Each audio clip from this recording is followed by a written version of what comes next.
Okay, we'll call the Planning Committee meeting of Akron City Council to order. Roll call, please. Fusco. Aye. Kamer. Aye. Connor. Aye. Boys. Aye. Hannah. All committee members are present except for Councilman Hannah. Why, thank you. I'd like to entertain a motion that we accept the minutes of the previously held meeting. Is there a second? Second. All those in favor signify by saying aye. Aye. Against? Hearing none, the ayes have it. We do not have any items that are for public hearing today. There's a couple items on our regular agenda that we'd like to address. I'd like to request time on 1 through and including 3.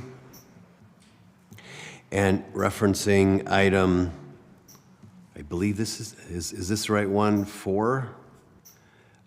In which we had a public hearing, it looks like April 29th, or I'm sorry, silly me.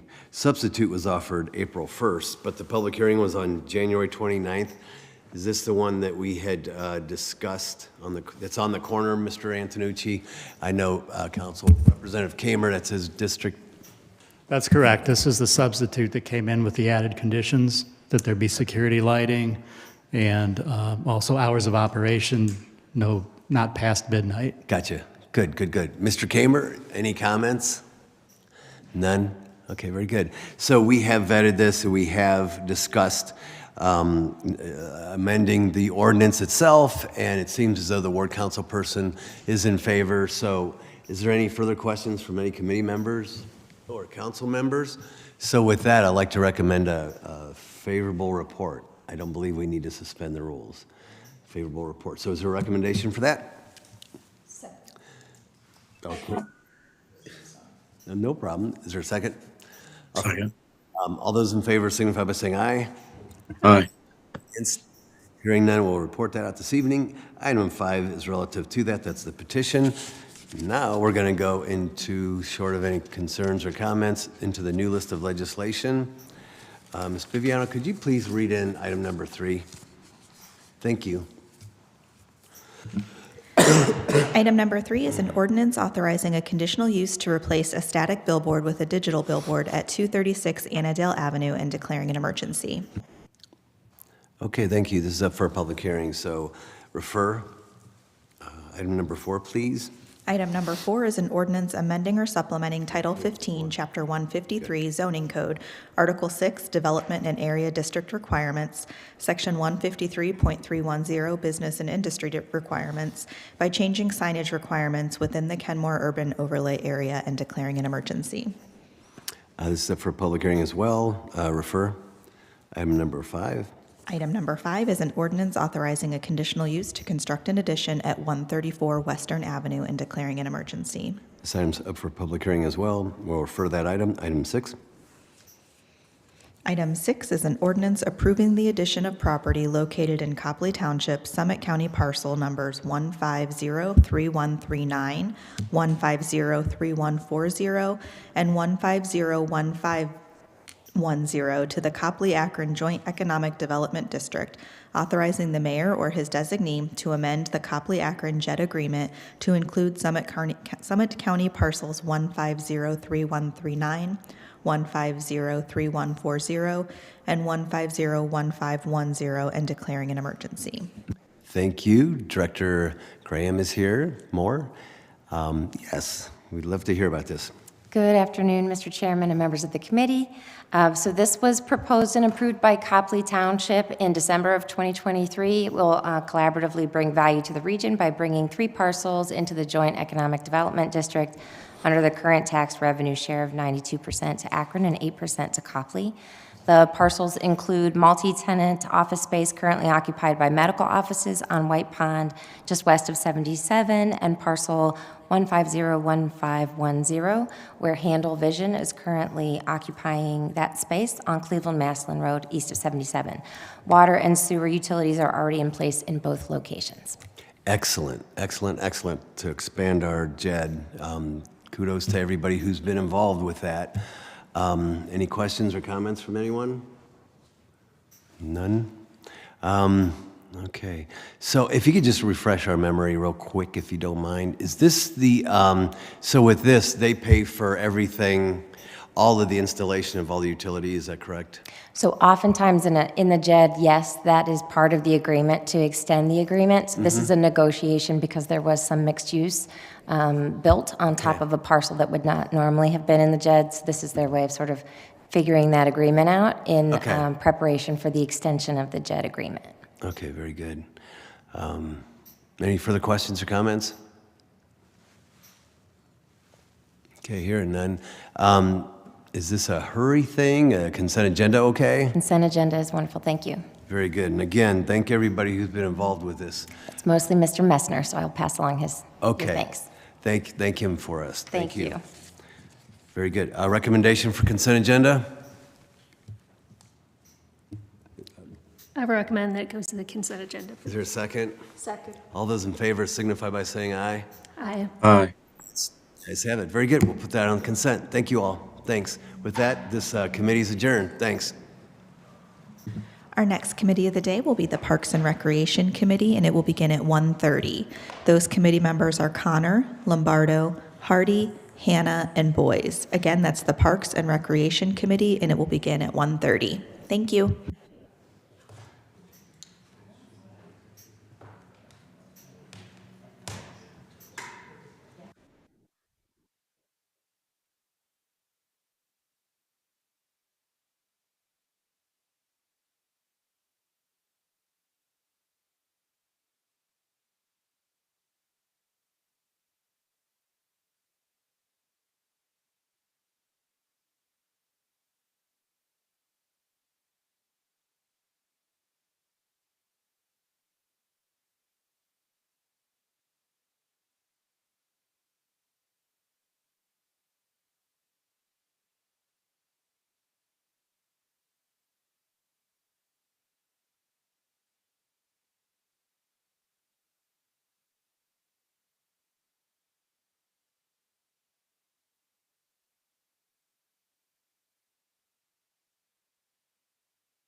Ready? Okay. We're going to call the Parks Committee to order, please. May I have a motion to accept the minutes from the last meeting? Motion to accept the minutes from last meeting. Is there a second? Second. The minutes are approved. Today, before us, we have a presentation on Summit Lake by Dan Rice, so I'm going to turn it over to him. Thank you very much, Councilwoman. I really am grateful for the opportunity to be here with you this afternoon to provide you with an update on Akron Civic Commons, all the way from downtown Akron to Summit Lake. We are just incredibly honored and privileged to be able to work and partner with the residents of the city of Akron, with the city of Akron, the entire team, and all of our partners to really co-create accessible, equitable, and welcoming parks, trails, and public spaces. This is a journey that many of you folks have been along with. You've been incredibly supportive over the past 10 years, and we just wanted to come back and provide you with an update on the project. But I want to emphasize, first of all, that we could not do this without our residents. This truly is a resident-driven project. Everything that you're going to see here is an idea that was generated by residents. It's not what I was necessarily looking for or what the city was looking for. It was truly what the residents were looking for. We also really need to recognize the leadership from the city of Akron, because you've allowed us to do this work. All these park spaces are owned by the city of Akron, and the leader to my left, Michelle DeFiore, which many of you folks know, but we could not do our work without Michelle's incredible hard work and dedication. We work hand in hand, sometimes talking multiple times a day, and that's for the past 10 years. And so I really want to acknowledge Michelle's hard work and leadership. She's absolutely been an amazing partner in this journey. And if I misstate anything in this brief update, Michelle, feel free to chime in there. So just like I said, just want to give you an update.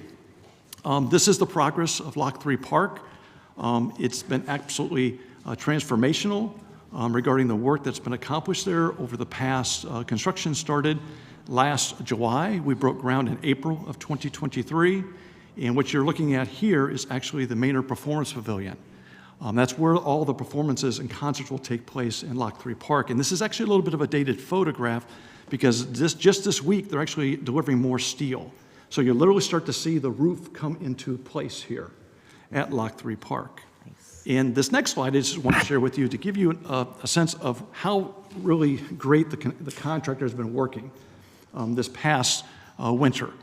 As we all know, construction season during the wintertime can be challenging, but Kenmore Construction has actually done a phenomenal job. As you see here from December, January, February, and March, the progress, when you would not normally expect to see progress in the wintertime.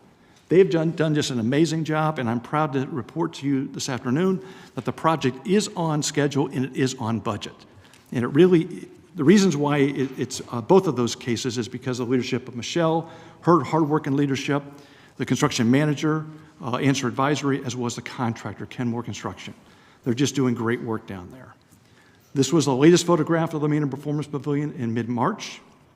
Again, now you actually start to see the stage of the performance coming into place. These are the garden walls.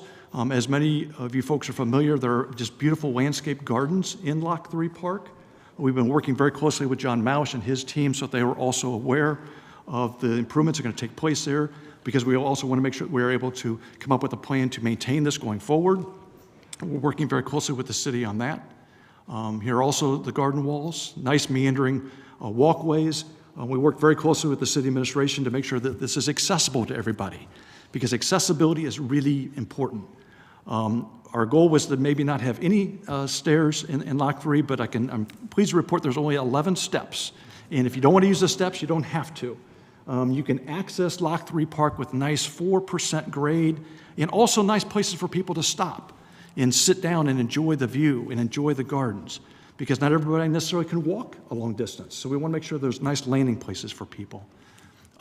As I've said, I think I've stated before, there's 17 feet of elevation difference between the Main Street level and the canal level.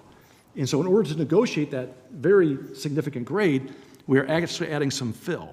And now, if you go down there, and that'd be another opportunity, I'd be happy to extend an offer to all members of council. If anybody would be interested in a hard hat tour, I'd be happy to provide that anytime. Just let me know on either the Lock 3 Park project or the Summit Lake project. But it's absolutely phenomenal to see the grade changes actually taking place as we speak. And it's going to be a very accessible place for people to access. So that's the Lock 3 Park project. And so now I'd like to pivot, if I can, just briefly for the Summit Lake North Shore. As many of you folks know, this is the historic view of what the North Shore has looked like in the past. On the right here of the slide, you can actually see the Ohio Erie Canal Towpath Trail, and then the activations that we've been working with the neighborhood residents over the past 10 years. Summit Lake North Shore is a very significant site here within the city. It's the only major lake within the city of Akron, a 100-acre lake. But it's also, as we've discussed in the past, it's also a neighborhood in an area that has actually been, had a legacy of things done to and not with, and things promised and not delivered. The highway basically cut up this neighborhood, as we all know. And really through the Malik administration, you're moving forward with the Reconnecting Communities Grant, which is also a very important part of these resident-led programs. But we've learned a lot from the neighborhood residents about what they'd like to see regarding public spaces and what they'd like to do. And what we would really, first and foremost, is we want to reverse that legacy of things being done to and not with, and things promised and not delivered. And so when we asked the neighborhood residents, what they would like to do at Summit Lake, they told us they'd like the place to have a sit, talk, and have a grill. And so we've added seating at the Summit Lake North Shore. Even temporary seatings. We've actually worked with our Summit Lake Ambassador program to actually build benches for people so they can actually sit and enjoy, whether it's a s'mores party or come down and possibly sit on one of the swings. And all of these activations led to the $11 million investment that we are now moving forward with at the Summit Lake North Shore. We heard loud and clear, people want to be able to walk all the way around the lake. The question came up is, why do you have a trail down just one side of the lake? Why not down both sides of the lake? And so we tested the idea of a trail because there were concerns initially about the trail, and those are pretty common concerns, to be honest with you. So we tested the idea for, I think it was 2 years, Michelle, or 2 or 3 years? 2 years, and none of those bad things happened. Matter of fact, what we learned was by testing the ideas, we learned that people actually out there want to walk around the trail. We just simply mowed the grass and put up yard sale signs and said, come out and walk. And so that's what the slide you see here of testing the trail idea. In October of 2022, we had a wonderful groundbreaking. You see all the neighborhood residents there represented. And what I'm really proud to say is that we had a bridge laying in June of 2023, and that in September of 2023, the trail was open. The ribbon was cut. And both Michelle and I really felt it was very important that we deliver on those promises that we made to neighborhood residents. That they see some progress. And so the trail is really the first step in making that happen. And I think as Councilwoman Connor and Councilwoman Boyes, I mean, you may witness already, there's a lot of people who use that trail on a regular basis, running, walking, bicycling, walking their dogs. And to me, that's a real indicator that you're really being responsive to the neighborhood residents. Here's some other photographs of what the trail looks like. Again, highly used. Really well received by the neighborhood residents. But that really is kind of the appetizer, if you will. The main event is what I'm sharing with you now, and that is the North Shore Park development. This is another $5 million investment in addition to the $4 million investment of the trail. And the images that you see here include a much larger pavilion right here off to the left, access to the waterfront with a walkway and a pier, a kayak and canoe launch area, a kayak and canoe share area, as well as a small concession area. And then you also see the trail kind of connecting through the site. And so we're in the process right now of working on the bidding for this, and our goal is to actually get this bid and get it under construction in 2024 and have it completed by 2025.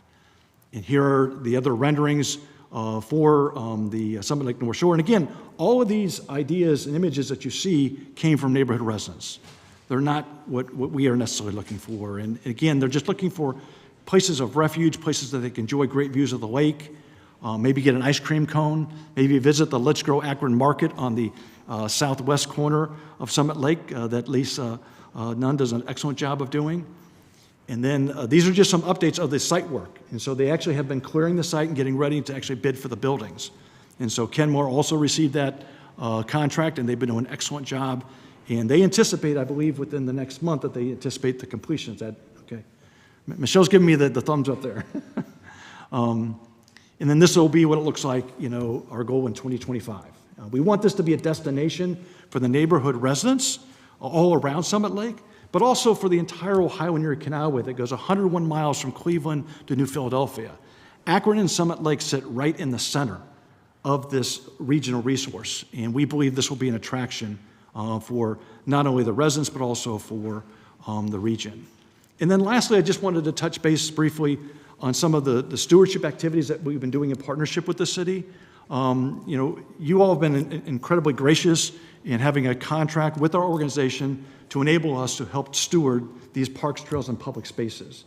And this is something we worked with the service director, Mr. Ludlow, on probably over 10 years ago, actually. And so for the past 10 years, have been helping the city and helping John Malish steward the Towpath Trail. So on a daily basis, one of our team members, we call him our placemaker, Marcus Salisbury, he's out there walking on the trail, basically from downtown down to Summit Lake.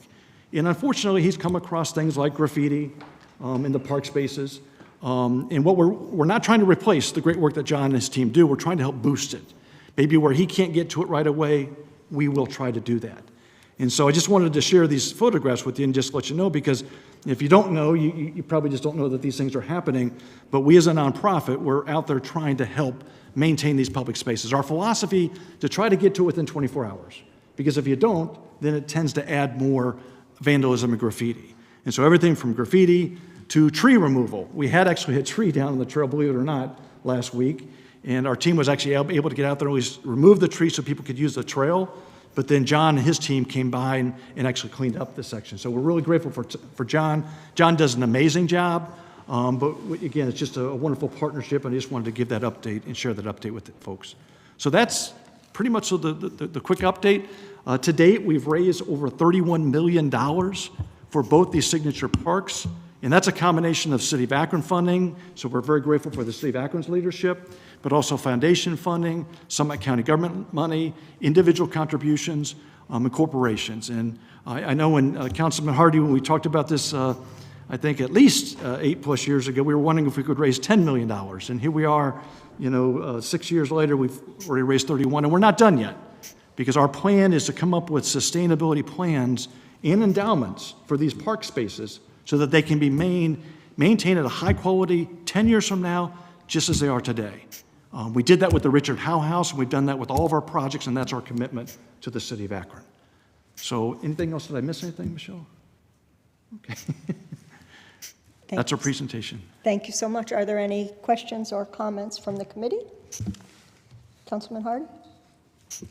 Thank you for the presentation. I do remember when this document had zeros, and I remember sitting at the table asking Dan how in the world this was ever going to be possible, and you said something I'll never forget, which is, if we get the project right, the money will follow. And you were right. You were right, so kudos to you. I also just want to +1 that Michelle DeFiore is an alchemist. She turns raw materials into gold. Like, I don't know how, but just phenomenal. So my two questions, one is on maintenance, which is something that Michelle taught me when I was working with her. So I'm glad to hear there's the idea of raising dollars to provide for the ongoing maintenance of this enormous investment, because overall, John Malish's team is understaffed and underfunded. We know this. So my concern there, if anybody wants to speak to it, is like not wanting to see our limited resources only go to downtown assets as opposed to the neighborhoods. So I don't know if my question is like, how are we thinking about that? And it sounds like the endowment is how we're thinking about it. You're correct, Councilman. And operations and maintenance and programming and revenue generation, that's really what we're referring to that as.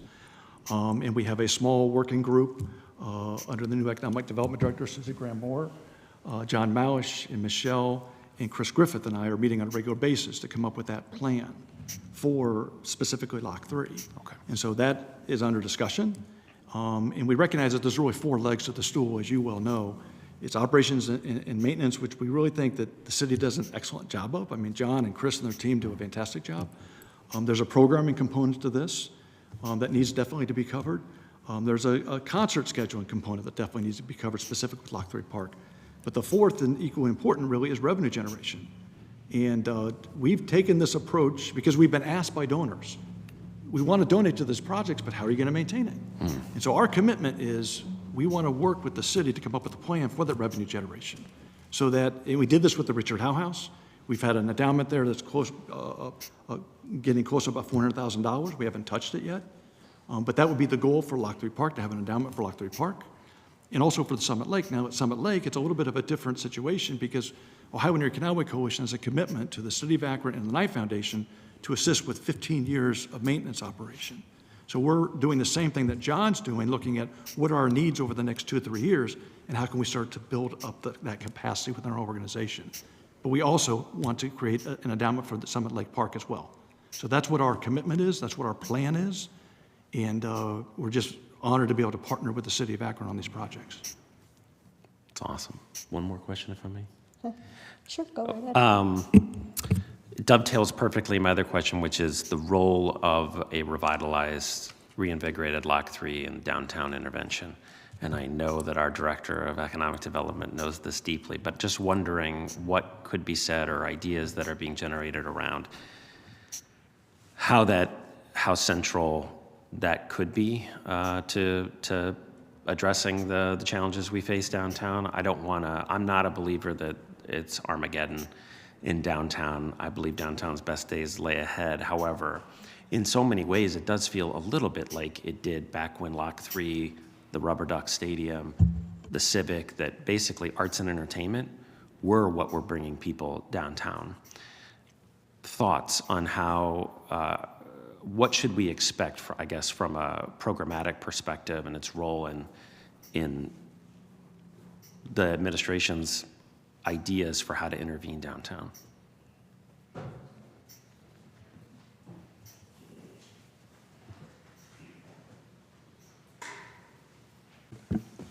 Thank you, Councilman. That's an excellent question. So to try to briefly answer your question, arts, culture, and entertainment are significantly important in the revitalization of any downtown. And right now, some of the downtowns that have had the best or fastest comeback are those that have a strong leisure economy. So anything that we can do to continue to lean into that while we're still thinking about residential conversion and the increase of residents downtown, as well as business attraction and retention, and encouraging people, as they are navigating post-COVID remote work challenges, encouraging folks to bring folks into their offices. We're seeing more of a comeback in that as well. So Lock 3 in its revitalized state will play an important role in that, as that we will be looking to program it more attuned to its revitalization as a park. So what is the experience there on a Tuesday afternoon? What is the experience there on a Friday evening? All of those times throughout the week being important, and how we might be able to consider, number one, ensuring that the programming of the space ensures that downtown is a place for all. And so we've had some experience working with Downtown Akron Partnership, programming a space for everyone where all feel welcome, and that there are all different types of use going on in that space on the daily. So people can come down, park their laptop, plug it in, enjoy the Wi-Fi, and use it as a workspace. Teams of colleagues from the offices can come down and enjoy sort of an afternoon debrief session or a retreat there in Lock 3. And then it'll also be a great space to enjoy concerts and festivals and things of that nature as well. So it will be a very multifaceted space that is important to not only downtown's revitalization, but also it should be a point of pride for our entire community. You bet. Thank you. I just want to know the new seating capacity for Lock 3. The question is regarding the seating capacity for Lock 3. The designers, when we worked with them, Owen Studios out of Philadelphia, they did an analysis of, and we basically asked Chris Griffith, what's the most number of capacity that Lock 3 has had in the past? And it's about 3,500 to 4,000 seats. And what the designers assured us is that Lock 3 Park will still be able to hold the capacity of 3,500 to 4,000 seats. Now, the beauty of it, Councilman Lombardo, is you don't necessarily have to be right in front of the stage as you were before. Because if I could go back in the renderings, the stage is all open. There's 3 sides to the stage. Yeah. And you're also going to be able to see that stage from the balcony on Main Street. So you might not actually be able to have to be in the park, but you're going to feel the experience. Awesome. Thank you. I'll yield to Mr. Garrett. Thank you, Fusco. Thank you, Chair. Taking a look at this looks phenomenal. Last year, my wife and I, we rode the trail, and it was a nice trail, but I can only imagine what it's going to look like here in the future. So thank you for all your work there. You mentioned something about being on budget, being on schedule. But that was as it relates to Lock 3. Is that also the same case as it relates to Summit Lake? Are they both on schedule?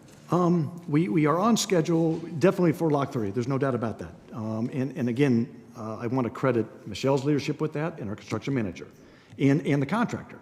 They are highly motivated to get that project done on schedule, and it will be done this fall. That's what the schedule is.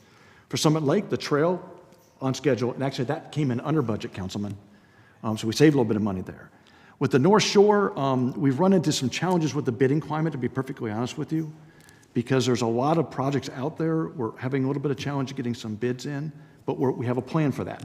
And I'm very confident working with Michelle DeFiore, the service director, we're going to get that done.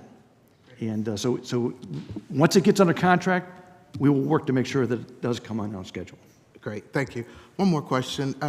Graduate from Kenmore High School, so Tina, and I heard you mention Kenmore Construction Company for both parts of the project. Are there any minority companies that will be working with this project as well? That's a good question.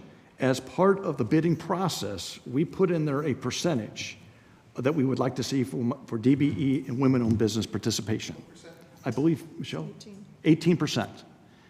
And in these projects, they have been very responsive to that, both for the construction of the trail as well for Lock 3 Park as well.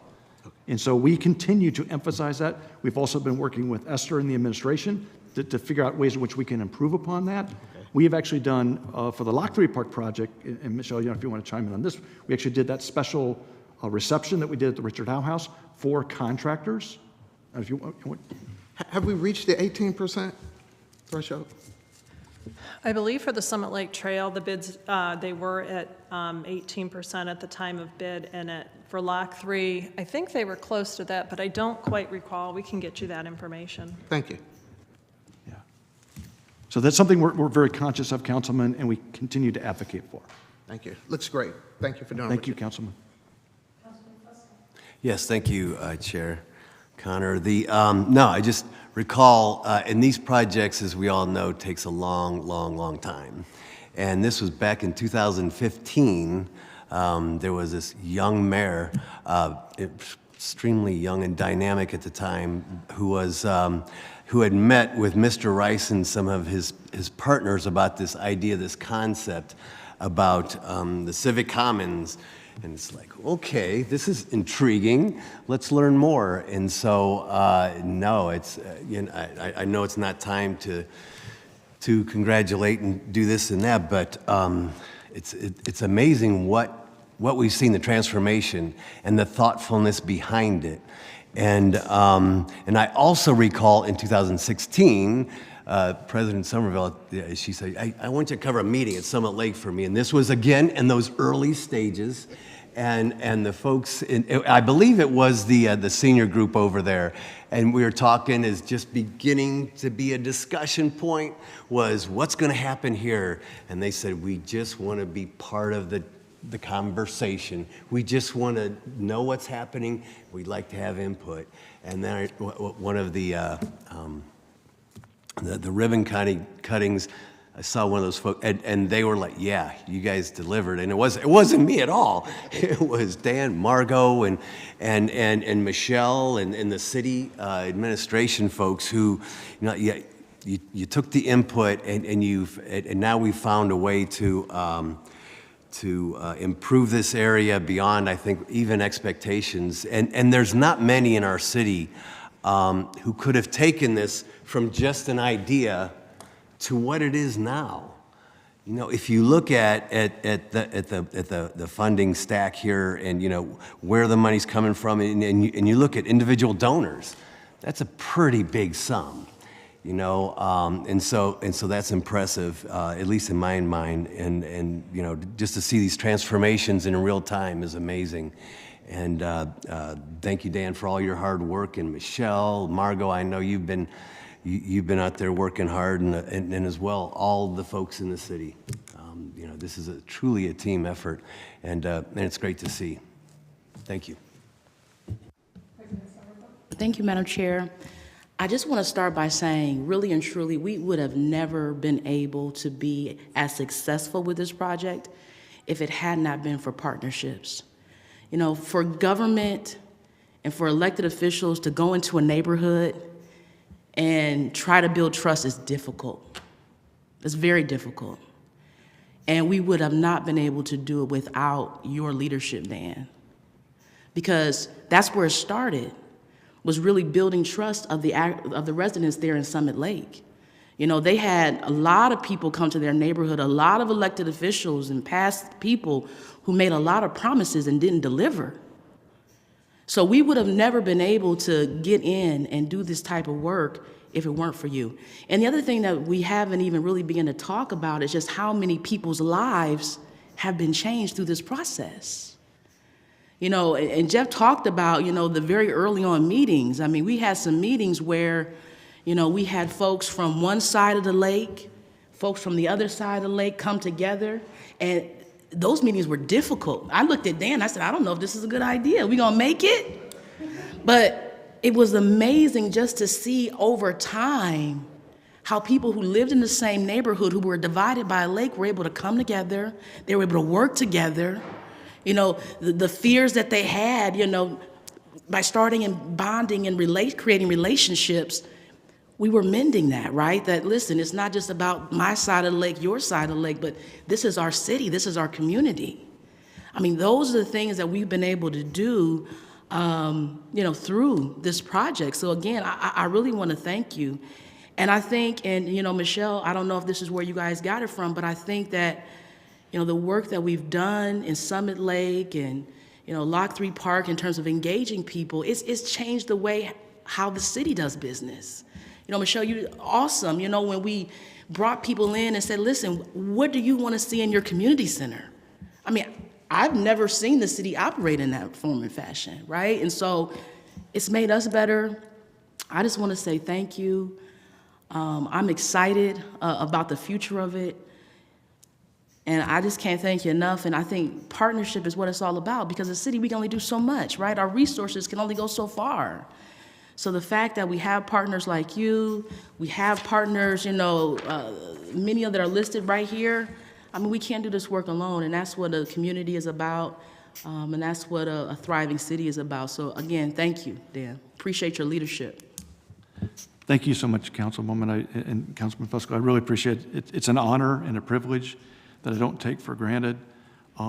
We take responsibility and ask the residents to hold us accountable, just as you hold us accountable. And so I couldn't imagine doing this project without your all's leadership, and particularly without Michelle's.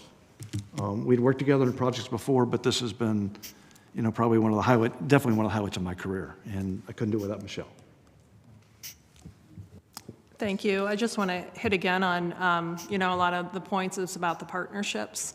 And it has been working throughout city government, right? We launched the Great Streets, and we launched the Parks Challenge, where we can really work with the residents on the projects that they want to see. We saw it with the community centers and pools. We're seeing it with these projects. And, you know, there's so many opportunities to do that. Councilwoman Boyce. Thank you. As the president mentioned, I'm here to rep the other side of the lake, and I've seen firsthand how we've been able to bring folks together, and it's just been really great to see the physical improvements creep our way as well. But really, most importantly, is seeing the kind of back and forth of residents in that area now. So, we have the first 5K or 7K on the completed trail coming up in June.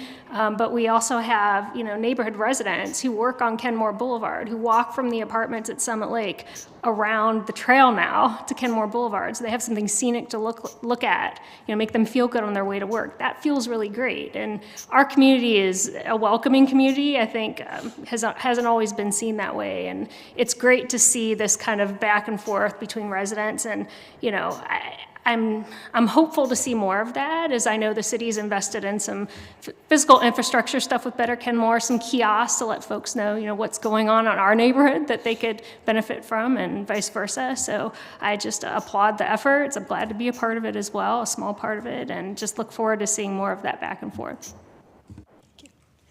I would just like to add a few. When we talk about all our many partners, I want to acknowledge three in particular. Akron Public Schools for the Reach Center, serving those children and those little ones in the community. Akron Summit Metro Park for the Nature Center, and Let's Grow Akron, who's been a vital resource in that with their cooking classes and gardening and just bringing some of those facets to life. For me personally, I had never been to Summit Lake till Let's Grow Akron hosted a cooking class, and I went over there to learn, and my eyes were wide open, and Michelle does a wonderful job. Not only in Summit Lake, she's helped us immensely with Reservoir Park, getting that community engagement. So we are grateful not only to the whole team, but Michelle for her efforts, and Dan, what a great leader this project. Any other comments?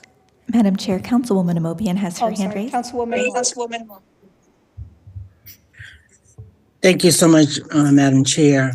I just want to thank all of you for the work, because I can remember visiting the Reach Center many, many times and finding it almost empty, and finding out from people that were near there that they had nothing to do with the creation of the center.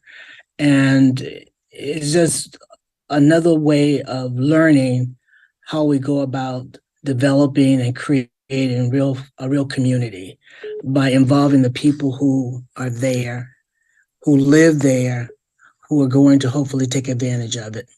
So thank you very much for the work. If there are no more comments or concerns, we'd like to, the meeting is adjourned. Thank you so much. Thank you very much. Our next committee will be the Rules Committee. Those committee members are McKittrick, Fusco, Amobian, Connor, and Davis. You do have all committee members present. We'll get started in just a moment.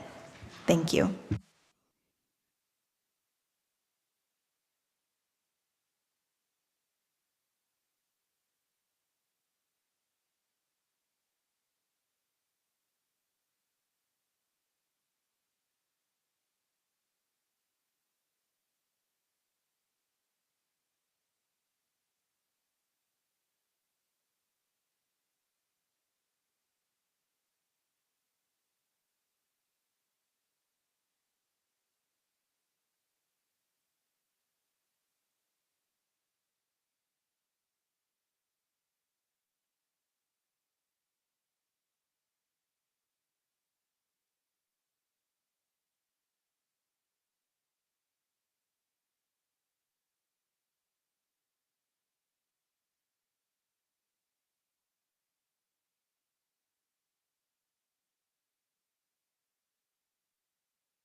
Okay, I'd like to call the Rules Committee to order, and it appears we have all members.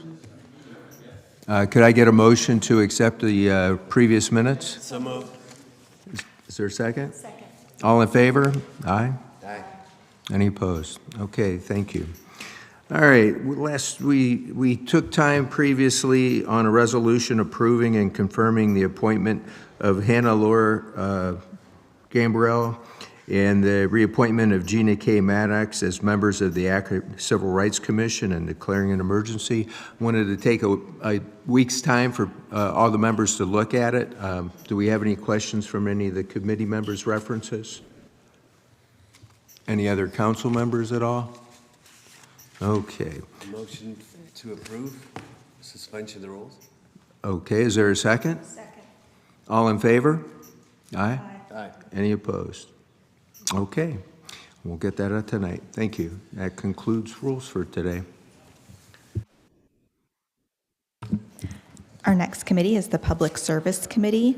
Those committee members are Kamer, McKittrick, DeShazier, Hardy, and Lombardo. We'll give everyone just a moment here.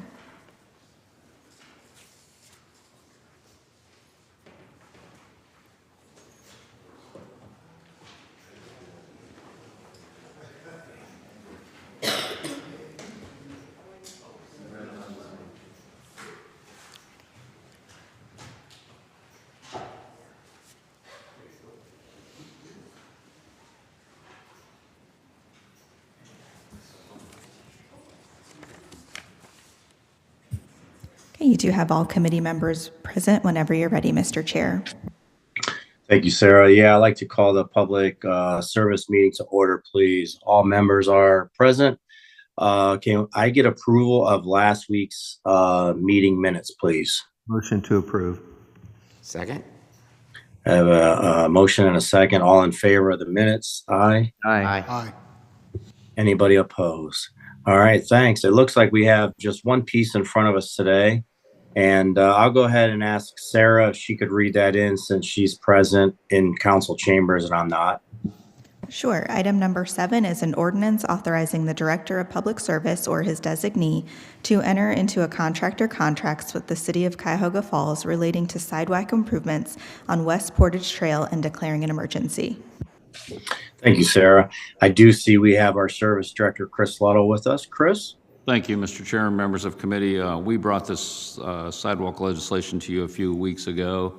What this piece before you is just an intergovernmental agreement to allow us to, this project, we will be managing this project. We own 91% of the frontage on this project. Cuyahoga Falls owns the other 9%. So they are passing similar legislation to allow us to manage it, and they will pay their fair share, which is about $25,000 of this project. With that, I will take any questions. Thank you, Chris. Committee members, are there any questions or comments for Mr. Luttle? No? Any other? I did have one. Someone called me on this, and I wondered in terms of the entire portion of that, will the entire portion be done? It starts at the entrance to Timber Top. Yeah. And then it goes 1,700 feet down the hill to all the way down to the corner. So it's not all the way to the top of the hill, sir. It's to the entrance. This section just goes from there. But Cuyahoga down. Falls has got the other part. Part of it. It kind of intermix up through there, but the little portion that they do own, they will pay their share of this portion of the project, yes. Thank you. You're welcome. Councilman Fusco? Is the plan to go on the north side or the south side or both sides? South side. South side? Okay. Yes, sir. And we're talking to Cuyahoga Falls about putting a mid-block type of a refuge as they come out of Timber Top, so they won't have to cross that entire road. Similar to some of the things that ODOT has put up throughout the city. They put one up in Highland Square. There's a few around the city, so they will have those residents will be able to stop in the middle of the hill if they need to, and then cross. Okay, thank you. Anyone else? All right. Chris, what are you looking at for this one? Consent is fine, sir. Okay. Committee? Motion for consent. Second. Thank you. I have a motion and a second for consent agenda. All in favor? Aye. Aye. Anybody opposed? All right. Well, that will do it for public service. Thank you, everyone. I appreciate it. We are adjourned. Our next committee will be the Public Safety Committee, and it will begin at 2:15. Those committee members are McKittrick, Kamer, Lombardo, Hannah, and Davis. Again, that's the Public Safety Committee, and it will begin at 2:15.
Okay, it's 2:15, and our next committee is the Public Safety Committee. Those committee members again are McKittrick, Kamer, Lombardo, Hannah, and Davis. We do have all members present except for Councilman Hannah. If those that are connected online could start their video. You can get started when you're ready, Mr. Chair. All right, I'd like to call public safety to order. Could I get a motion to accept our previous minutes? Motion to accept the previous meeting's minutes. Second. All in favor? Aye. Any opposed? All right. We have three pieces that come before us today. The first piece is an ordinance authorizing the mayor or his designee to file an application for and, if awarded, accept and expend grant funding from FEMA for fire prevention and safety, PP&S, and declaring an emergency. Gentlemen. Thank you, Mr. Chairman and council members. Yes, we are applying for, and if awarded, Excuse me, could you turn your microphone on? Thank you. we are applying for, and if we're selected, we would like to accept and be able to expend the funds. What we're looking to do is 2,400 carbon monoxide detectors for city residents. The grant award would be right around $75,000. We would have a match of 5%, which would be about $37,7143 for a total of $79,200. I've brought District Chief Moyers with me. If you have any questions further on this program, thank you.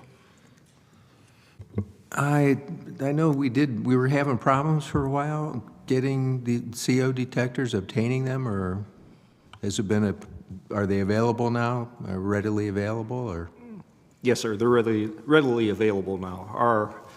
We did have a grant from 2019 that has since expired that we used up all of the available CO detectors at that time. Okay. So we have been out of them. Okay. So that's why we applied again. Great, thank you. Questions from Councilman Lombardo? Thank you. So is the fire department going to be installing them? Do they have a program for installation like the smoke detectors? Absolutely. So that's the intent and purpose. Mm-hmm. The same program we use for the smoke detectors will be used for the CO detectors as well, the same format.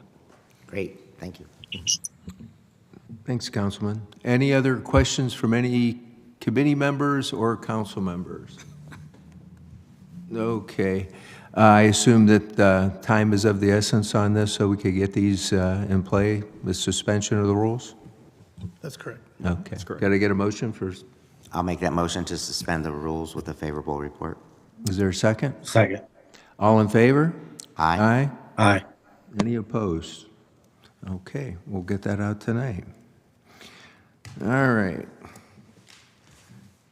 The next piece we have coming before us is an ordinance authorizing the mayor or his designee to apply for and, if awarded, accept and to enter into an agreement with the Federal Emergency Management Agency for the 2024 staffing for adequate fire and emergency response, SAFER, and declaring an emergency. I'm going to present on this. Sure. All right. Thank you, Mr. Chairman and the council members.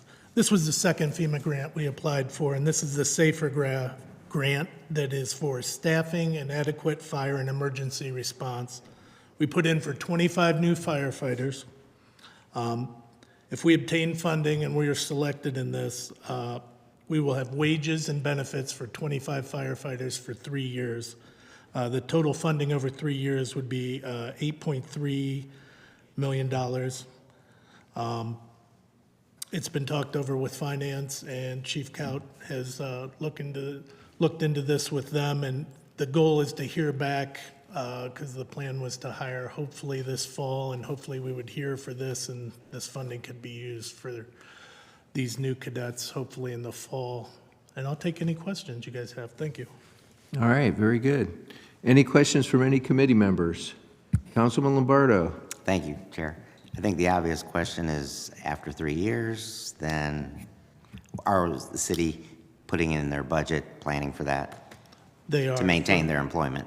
Yes, and if you guys have any further questions on this, Chief Kaut said he will be here tonight, but yes, it has been talked with finance, and Mr. Fricker about the plan to move forward.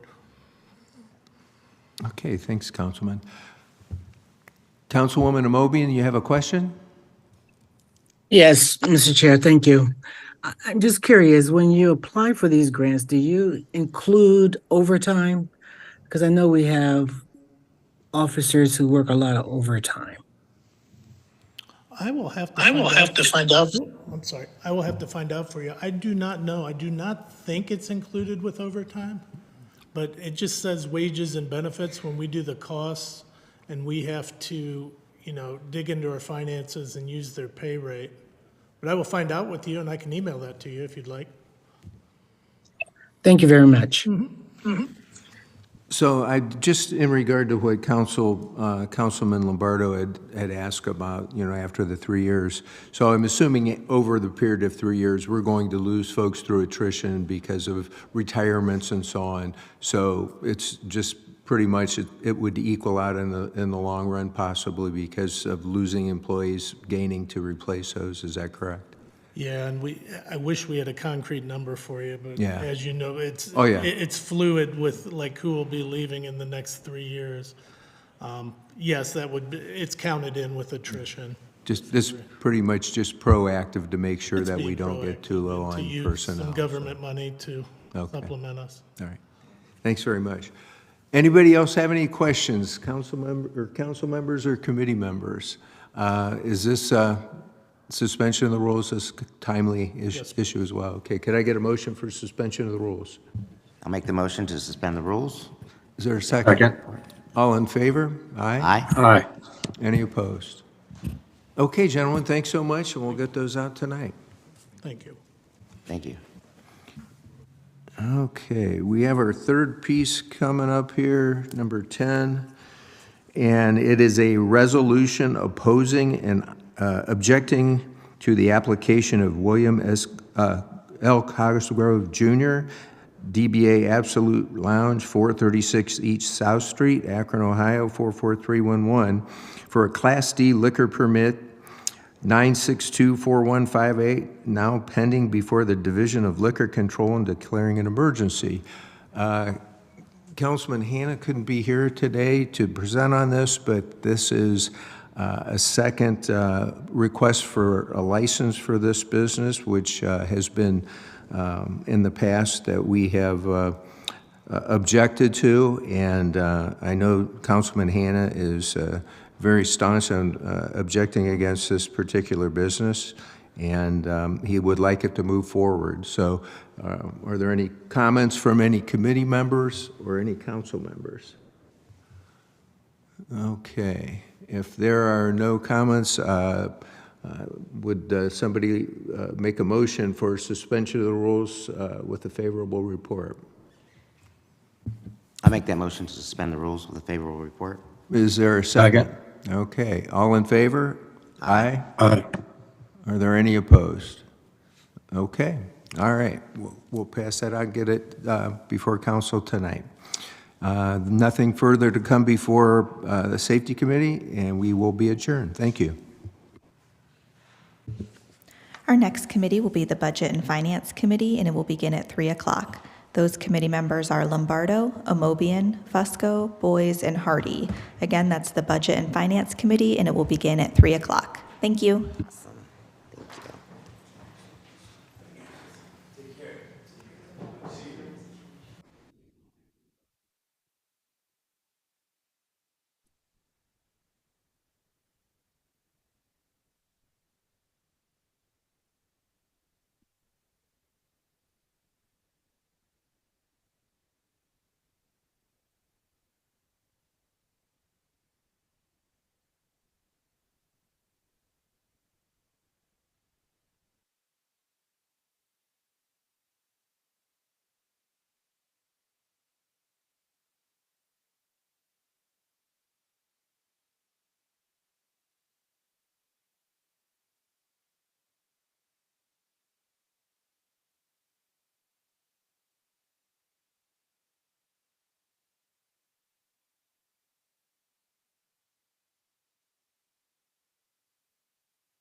not logged on just yet.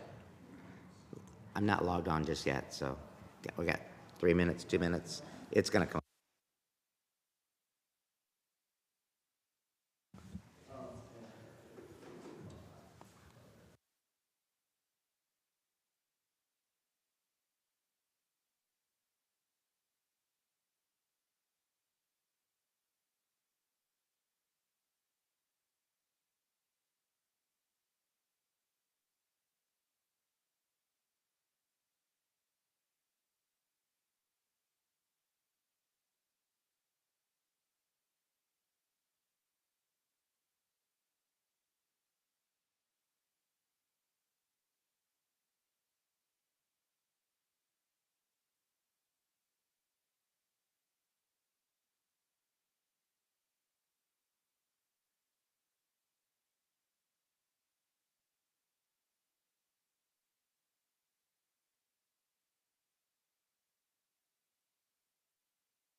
Okay, it's 3 o'clock, and our next committee is the Budget and Finance Committee. Those committee members are Lombardo, Amobian, Fusco, Boyes, and Hardy.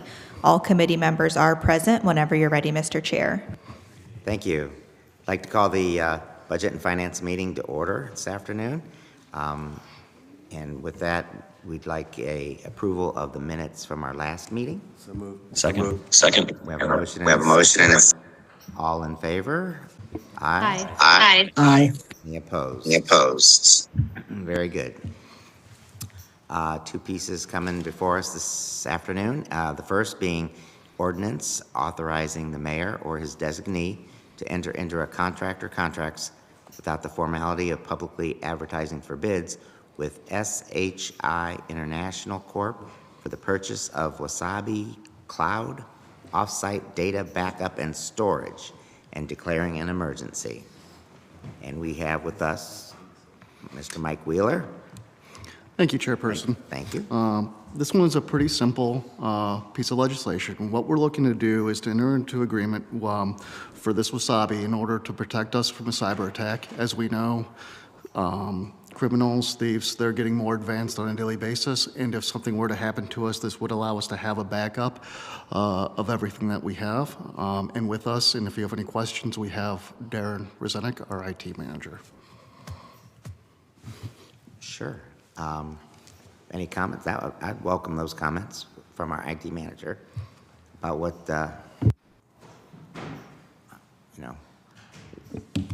So what we're talking about here, it's called immutable backup. So we instituted the first instance of this at the WRF project. This is to expand it across the city as well as safety forces. So every enterprise system that is on our current server stack is backed up. So if you think of it in terms of disaster recovery, this is an off-site copy of everything that can't be touched, modified, or changed. And it's on a certain schedule. So this puts the city, at least from a security standpoint, and a data security governance standpoint, in a much securer fashion than what an on-site backup would give us in the case of a rehydration DR event.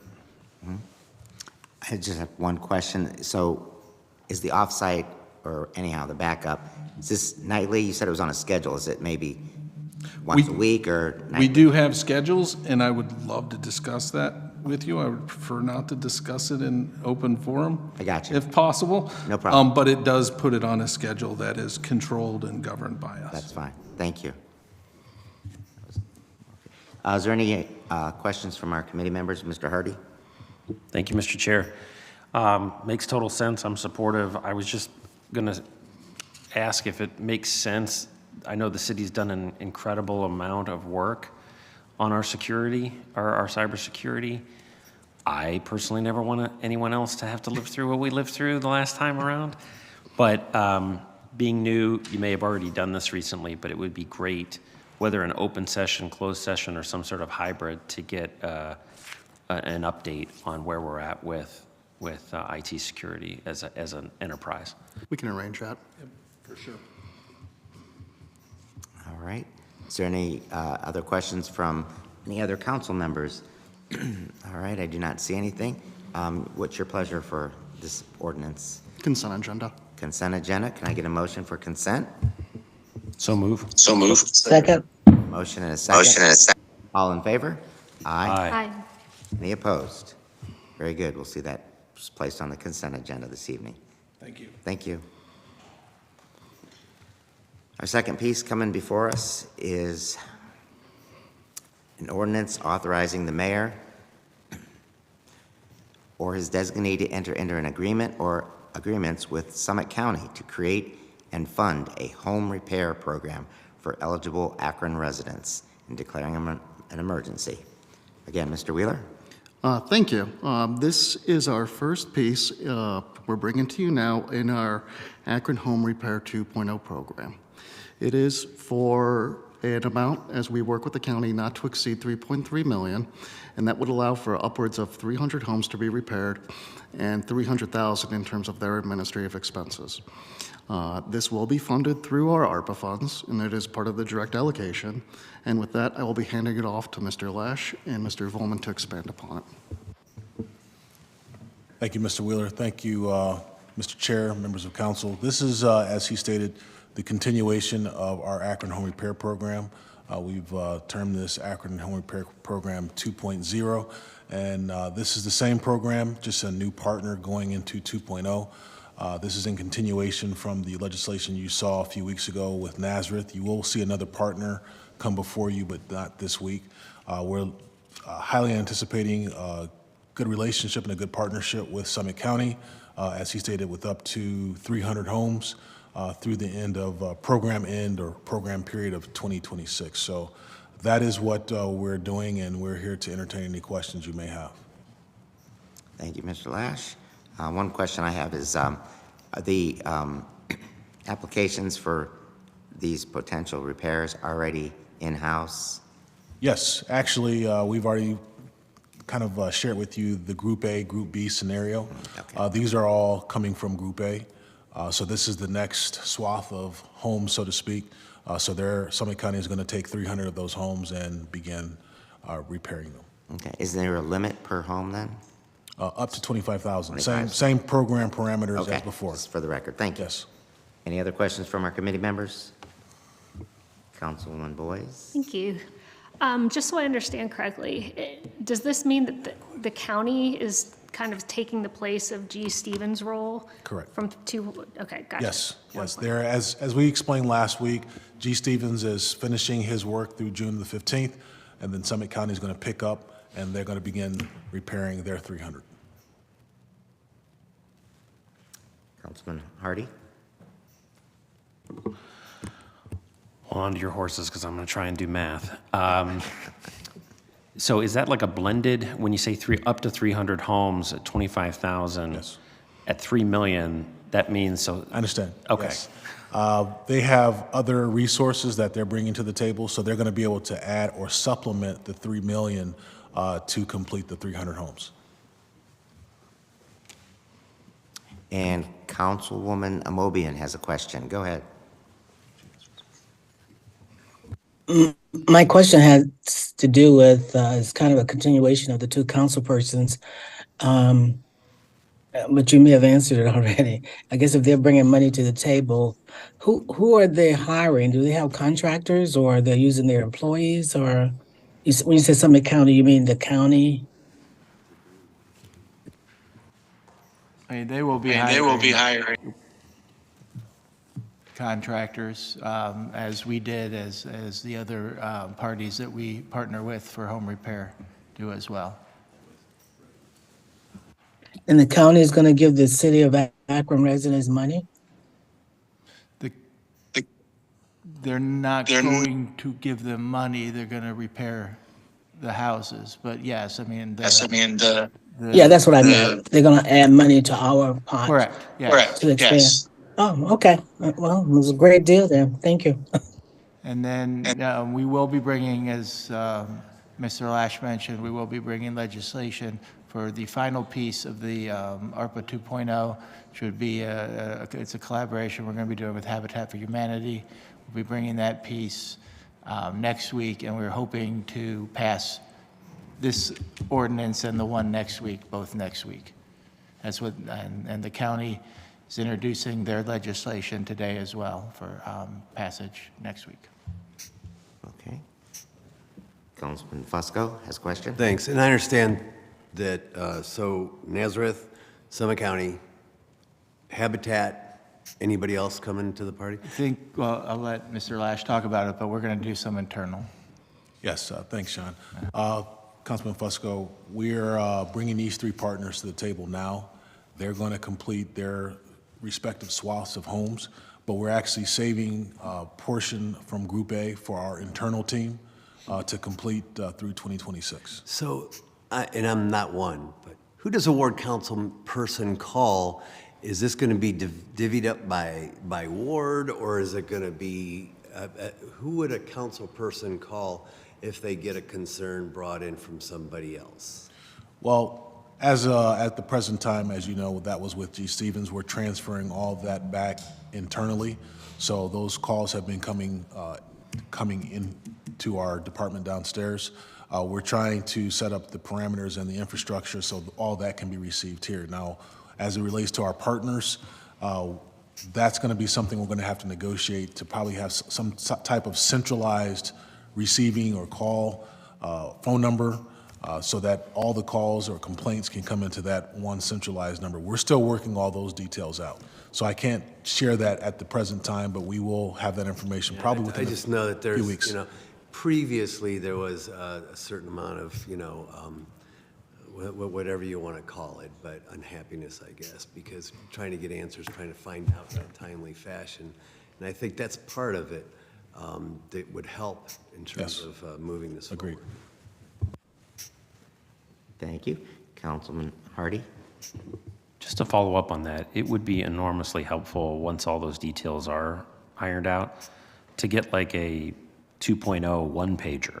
Yeah, so that we know like how many homes we're talking about, you know, where everything is, and then who to call. Absolutely. Thank you.